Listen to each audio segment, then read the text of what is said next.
نحمده ونصلي ونسلم على رسوله الكريم أما بعد فأعوذ بالله من الشيطان الرجيم بسم الله الرحمن الرحيم إن الله وملائكته يصلون على النبي يا أيها الذين آمنوا صلوا عليه وسلموا تسليما اللهم صل على سيدنا محمد وعلى آل سيدنا محمد وبارك وسلم وصل عليه.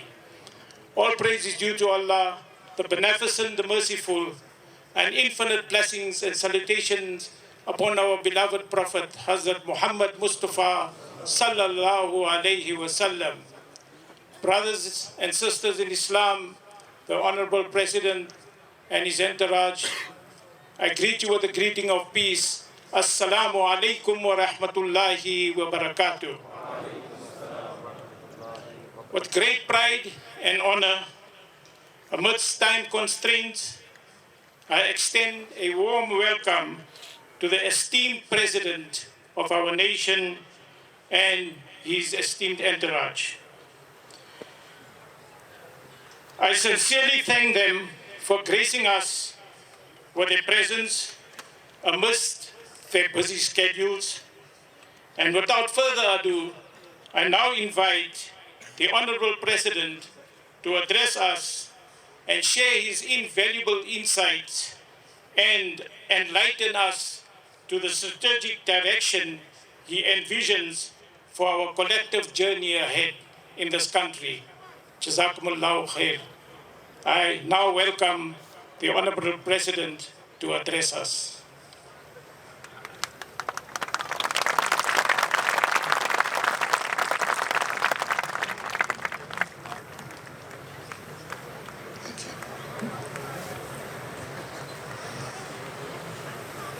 Thank you for this opportunity.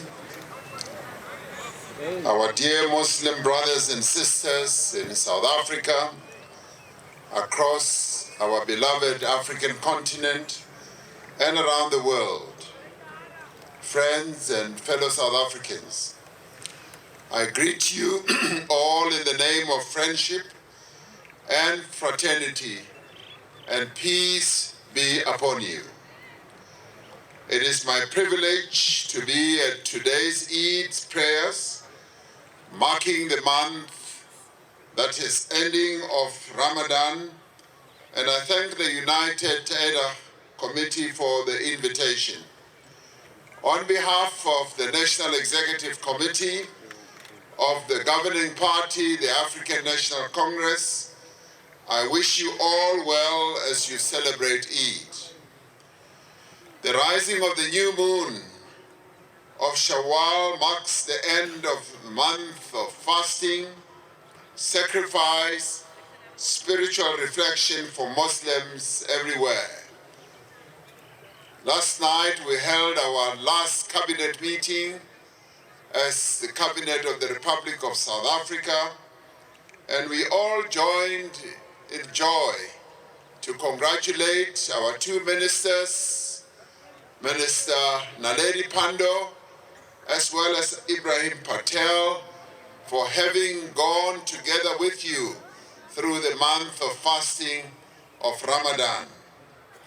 At a time when there is so much wrong with the world, at a time when human suffering, hardship, and injustice is laid bare, the spirit of Ramadan inspires all of us.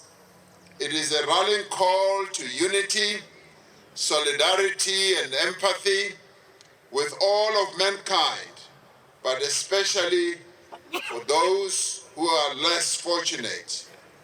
There is a hidayah of Prophet Muhammad, peace upon him, and it says, "None of you shall become a true believer until you desire for your brother and sister what you desire for yourself." This is the humanist spirit of Africa that we cherish and hold dear, where we say, "Umuntu, ngumuntu, ngabantu." This is the Ubuntu spirit. We are who we are because of others. As South Africans, we may have different beliefs, be they Christian, Muslim, Jewish, Hindu, atheist, or traditionalist. We may be black, white, Indian, or colored. We may have been born in South Africa or may have chosen to make South Africa our home.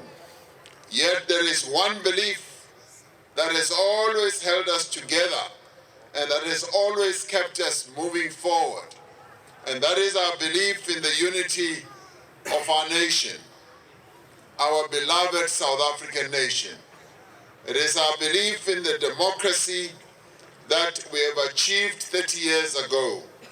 It is our belief that we all have a role to play in making South Africa a better place, a great nation, and a place in which no one is left behind.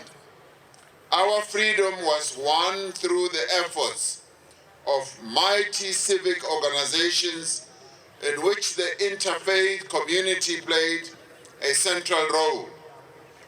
We think of the United Democratic Front, the Call of Islam, the Muslim Youth Movement of South Africa, the South African Indian Congress, and many others that formed an integral part of the anti-apartheid struggle as ably led by the African National Congress.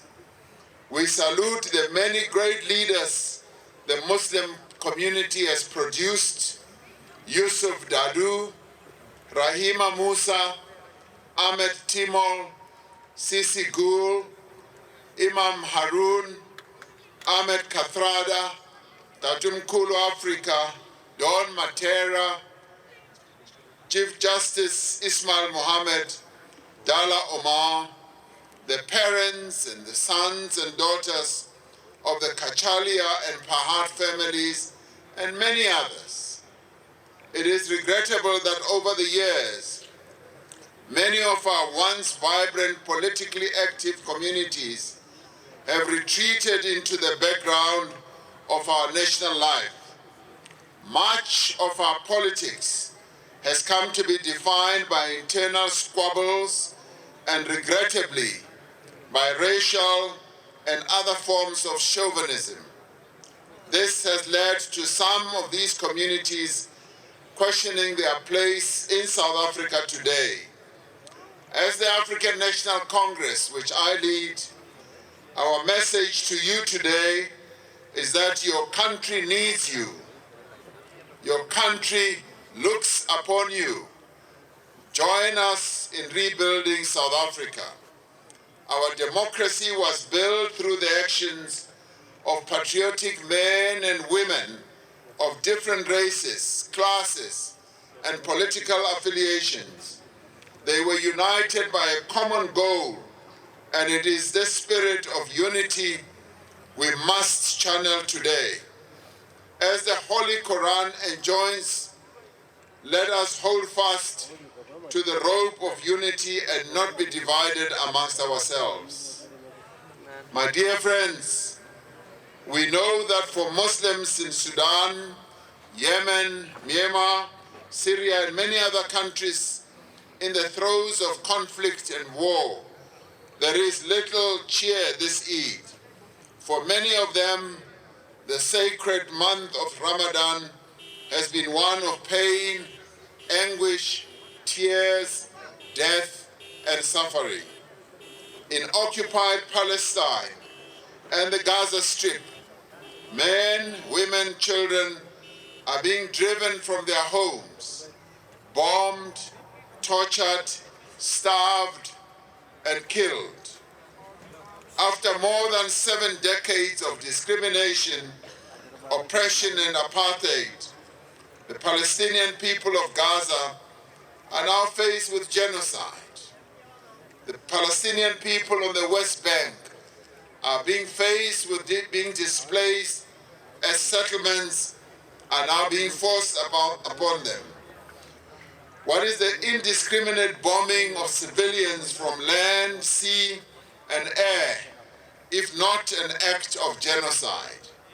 What is the forced displacement and the deliberate starvation of an entire population, if not an act of genocide?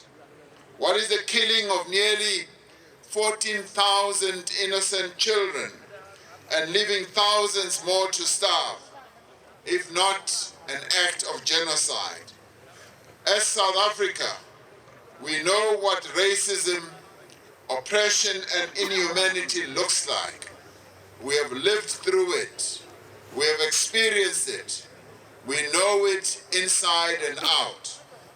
As South Africans, we have said that we will not be bystanders to injustice and oppression.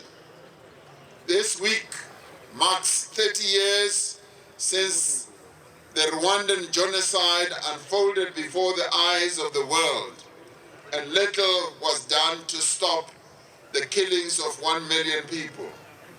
We will not sit back, our arms folded, as another genocide is perpetrated in our lifetime, regardless of the race, ethnicity, religious or political beliefs of the victims.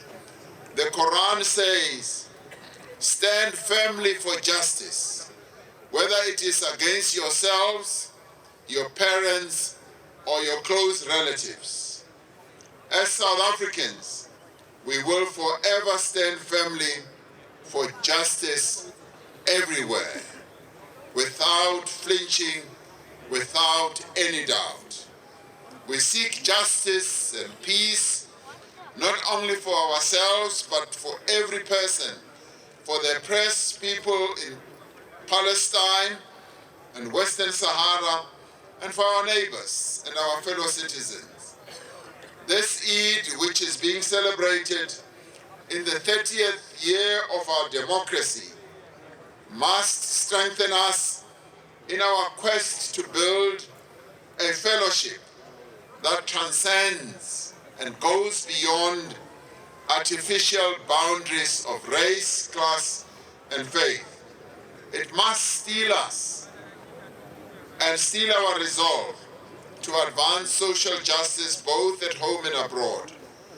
So let us join hands and be part of making South Africa a place of equality, shared prosperity, and true freedom for all. Eid Mubarak to you all. Assalamu alaikum. Thank you very much.